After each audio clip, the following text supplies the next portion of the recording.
তবুও মনে হলো এক চুমুক পানি পান করতে বুকে বড় তৃষ্ণা। বৃষ্টিটা এলো তার পিপাসা নিভে যাবার মুহূর্তে।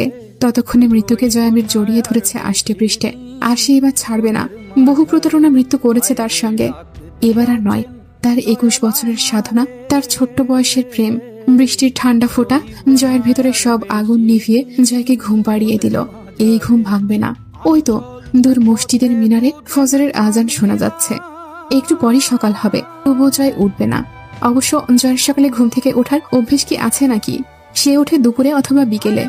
কিন্তু আজকের ব্যাপারটা ভিন্ন। আজ বিকেল গড়িয়ে সন্ধ্যা হবে, রাত হবে। সেই রাত শেষ হয়ে আর একটা সকাল হলেও জয়ামির কিছুতেই উঠে গিয়ে গলা ফেড়ে ডাকবে না, তরু আমার শার্টের বলটা কয়দিন পর পর ধুস। খাওজানি হয়ে গেল যে ময়লা শার্ট পরে। আজ কি রাত শেষটা? মাস হইলে হোটেলে যাইগা, ওই বালটা ছাড়া তো কিছুই পাস না। জয়ামিরের আর একটা বিষয় জানা দরকার ছিল। কুষ্টিয়াতে একটা কাণ্ড ঘটে গেছে। শেষ রাতে মার্জিয়ার প্রসব বেদনা উঠেছিল। ফজরের আজানের সাথে সাথে মার্জিয়ার গর্ভ ছিঁড়ে একটা হুমায়রা এসেছে। হুমায়রা অন্তিক। জয় জানলে কি করতো বলা যাচ্ছে না। তাকে জিজ্ঞেস করলে এখন আর বলবে না। কিন্তু বিজ্ঞান বলে মানুষ মরার পরে 7 মিনিট মস্তিষ্ক সচল থাকে। কানো এখন খবরটা দিলে জয়ামির শুনবে কি? কিন্তু বলবে কে? অন্তুটাও তো জানে না। অন্তু বসে পড়লো আলগোছে জয়ের কাছে। তার কেন মনে হলো দুনিয়ায় আজ সে একা হলো?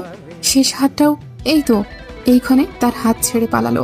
অন্তু জয়ামিরকে ঝাঁকালো, জয়, এই জয়। জয় উঠল না। অবাধ্য বেয়াদবের মতো শুয়ে রইল চুপচাপ। চোখটা সামান্য খুলল না অব্দি। অন্তু রক্তে মাখা হাতটা মুঠোয় পুরে ঝাঁকায়, মৃদু স্বরে ডাকে। জয় চুপ করে শুয়ে আছে।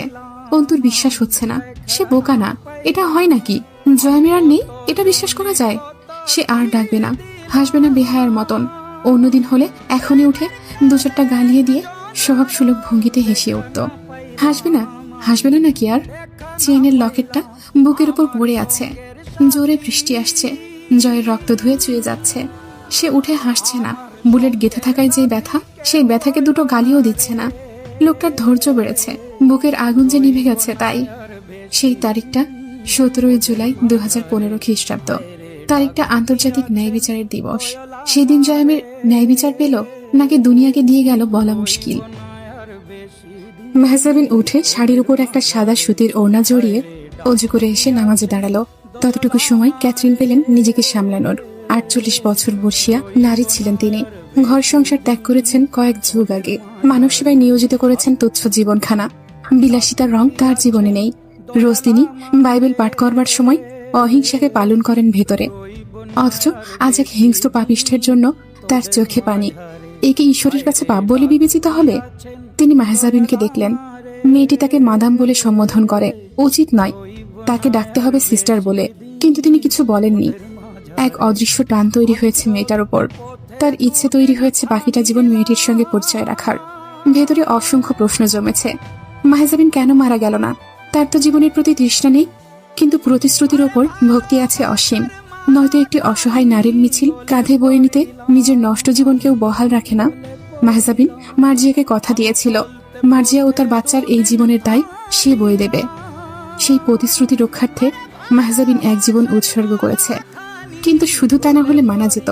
নিজের ভাবি ভাইয়ের সন্তানকে পালন করলোই বা। সে যে তার জীবনকে নরকে করা 3টি প্রধান পাপিষ্ঠদের ঘরের নারীদেরকে অব্দি বয়ে নিয়ে বেড়াচ্ছে। এটা কি মহত্ব নাকি পাগলামি? যেখানে তার নিজের বেঁচে থাকার হেতু নেই, সংসার নেই, স্বামী সন্তান, শারীরিক সুস্থতা, বাবা মা কেউ নেই, তো শুধু এই বেঁচে থাকা পরের জীবন টেনে দেবার দায়ে। ক্যাথরিন অবাক হলেন। মেহজাবিন কি তার মতো এক ব্রতী নয়, যে কেবল মানুষের সেবায় এক জীবন উৎসর্গ করেছে? যার নিজের জীবনে কিচ্ছু নেই, নিজের বলতে কিচ্ছু নেই, আছে কেবল এক কাঁধ ভর্তি দায়বদ্ধতা, স্বার্থহীনতা। সেই দায় টানতে মেহজাবিন নিজের এই অসহনীয় জীবনটা বয়ে চলেছে। জেনে বুঝে হেরে গেছে শুধু একটি ওয়াদার কাছে, একটি পাপের কাছে। জয়ামির যেমন আত্মহত্যা করলো বন্দিত্ব ও জীবন থেকে, মেহজাবিন পারেনি। আত্মহত্যা মহাপাপ, মেহজাবিন এখানেই কাবু। কিন্তু জয়ামির পাপের ঊর্ধ্বে। যে কেউ বলবে জয়ামিরকে ক্রসফায়ারে মারা হয়েছে। ক্যাথরিন তাদের কাউকে কখনো অবশ্য বোঝাতে যাবে না। জয়ামিরের সেই রাতের গোটা আয়োজনটাই ছিল এমন এক আত্মহত্যার, যা আপাতত দৃষ্টিতে আত্মহত্যা বলে বিবেচিত হয় না। কারণ কেউ মেহজাবিনের মুখে সেই বর্ণনা শুনবে না। জয়ামির কি প্রচেষ্টা ও উন্মাদনার সাথে বাধ্য করেছিল তার উপর গুলি চালাতে? পালিয়ে গিয়েছিল সে জীবনের থেকে। ক্যাথরিন একবার মেহজাবিনের মতোই কৃতজ্ঞ হয়েছিলেন জয়ামিরের ওপর। যখন তিনি শুনেছিলেন পলাশের ছাদ থেকে মেহজাবিনের সম্মান রক্ষার গল্প, তখন তার মনে হয়েছিল জয়ামিরকে থুতু দিয়ে ঠিক করেনি মেহজাবিন। কিন্তু এখন মনে হচ্ছে না, মেহজাবিন সেদিন অজান্তেই একটা সঠিক কাজ করেছিল। থুতুটুকু প্রাপ্য ছিল জয়ের, কিন্তু তার বদলে জয় যা করেছে সেটা আগুন থেকে বাঁচিয়ে পানিতে ডুবিয়ে শ্বাস আটকে মারার মতো। আর তা কতটুকু কৃতজ্ঞতার দাবিদার জানা নেই ক্যাথরিনের। পলাশকে অন্তুর পরিবারটা চিনিয়েছে হামজা, এরপর পলাশ কেবল নিজের কাজটা করেছে, যেটা তার কাজের পদ্ধতি, সেভাবেই যা করার করেছে। কিন্তু এরপর জয় পলাশের সাথে যা যা করেছে তা ছিল গাছে তুলে দিয়ে মই টান দেওয়া। আবার পলাশ অন্তুকে বারবার চেয়েছিল ধর্ষণ করার জন্য, যেটা অন্তু বিয়ের পর জয়ের কাছে বৈধভাবে হয়েছে বারবার। ইচ্ছে সম্মতি না থাকার পরেও বাধা না দেবার অপারগতায় মেনে নেওয়া আর মনকে মিথ্যা সান্ত্বনা দেওয়া একটা নারীর জন্য ধর্ষণের সংজ্ঞার সাথে মিলে যায়, যাকে বলে ম্যারিটাল রেপ। লাইসেন্স করা পিস্তল দিয়ে কাউকে খুন করা আর কি। পলাশের সেই লাইসেন্সটা ছিল না, জয়ের কাছে 3 কবুলের লাইসেন্স ছিল। কিন্তু জয় শেষ অব্দি মেহজাবিনের ভেতর থেকে আকাঙ্ক্ষা করে বসাই যা অঘটন ঘটল।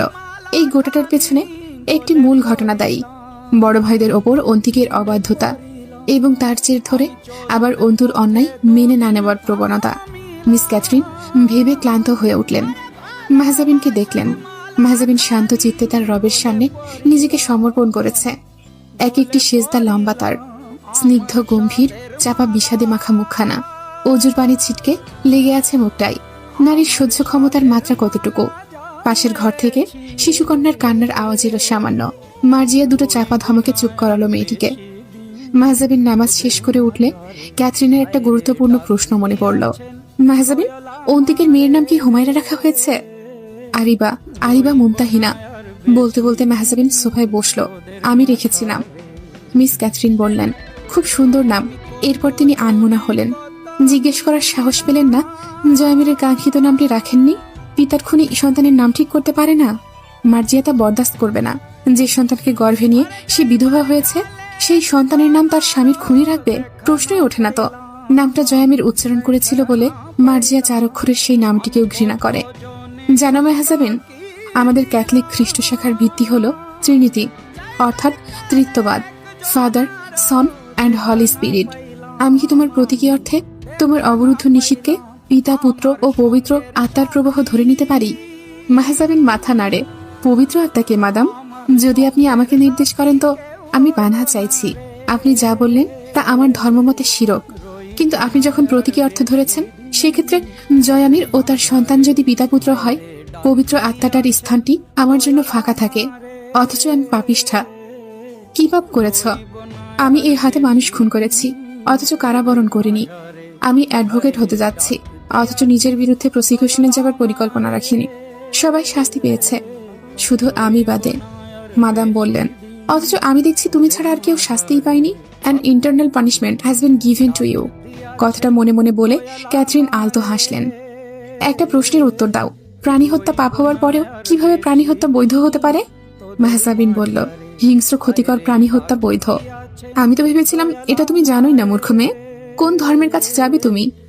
সকল ধর্মই তোমাকে বলবে, ঠিক যেমন অহেতুক হত্যা পাপ, তেমনি আত্মরক্ষার জন্য হিংস্র পশুবধ বৈধ। কেননা তুমি যদি তখন সেই প্রাণীটিকে হত্যা না করো, উল্টো তুমি অথবা কোনো নিরীহ নিহত হবে। তুমি বলেছ মানুষ খুন করেছ।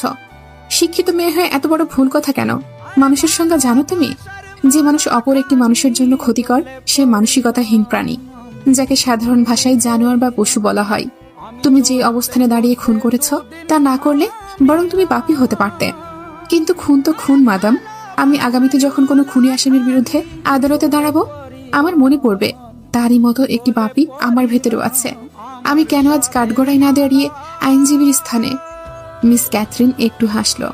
জয়মির আর মেহজাবিনের মধ্যে প্রধান ফারাকটা কোথায়? এখানেই। জয়মির পাপ স্বীকার করেছে, কিন্তু অনুশোচনার ধারের কাছেও ঘেঁষেনি। সক্রেটিস বলেছেন, অন্যায় করে অনুতপ্ত না হওয়াটা আর এক অন্যায়। মেহজাবিন এমন একটি খুনের অনুতাপে ডুবে আছে আজও, যা নৈতিকতার গভীর দৃষ্টি থেকে দেখলে খুনই নয়, অথচ জয়মির সামান্য অনুতাপ